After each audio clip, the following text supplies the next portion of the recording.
Half pound কেকের জন্য আমি 2টি ডিম ফাটিয়ে নিয়েছি। এরপর আমি ইলেকট্রিক বিটার দিয়ে বিট করেছি। আপনার চাইলে হ্যান্ড মিক্সার বা কাঁটা চামচ ইউজ করেও বিট করতে পারেন, তবে সময়টা বেশি লাগে। আর ইলেকট্রিক বিটার দিয়ে সময়টা কম লাগে আর ফোমি বেশি হয়। আর এই তো আমি চিনিটা অ্যাড করে দিলাম। চিনিটা অল্প অল্প করে অ্যাড করবেন, তাহলে ফোমটা ভালো হবে। আমি এখানে হাফ কাপের মতো চিনি অ্যাড করেছি।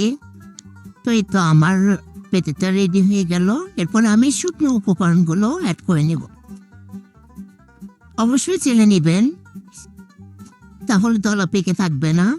আমি 1 কাপের মতো ময়দা অ্যাড করলাম, সাথে পরিমাণ মতো লবণ এবং বেকিং পাউডার অ্যাড করেছি। এরপরে আলতো করে নাড়বেন। তারপরে আমি কিছুটা কর্নফ্লাওয়ার অ্যাড করলাম। এটা অপশনাল, চাইলে দিতে পারেন, না থাকলে না দিলেও চলবে। তো এই তো আমি এরপরে স্ট্রবেরি ফ্লেভার অ্যাড করলাম, সাথে ভ্যানিলা এসেন্স দিলাম। তারপরে আলতো করে আবার মিক্স করে নেব।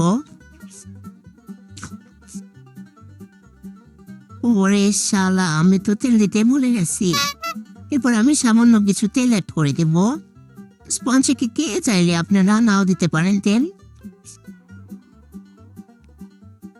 এরপরে আমার এই তো ব্যাটারটা রেডি হয়ে গেল। এরপরে আমি একটা মোল্ডে তেল ব্রাশ করে তুলে দিচ্ছি সবটুকু ব্যাটার। এরপরে যেন বাবলস না থাকে তাই কাটিয়ে দিলাম। কিন্তু আমার কেক রেডি। আমার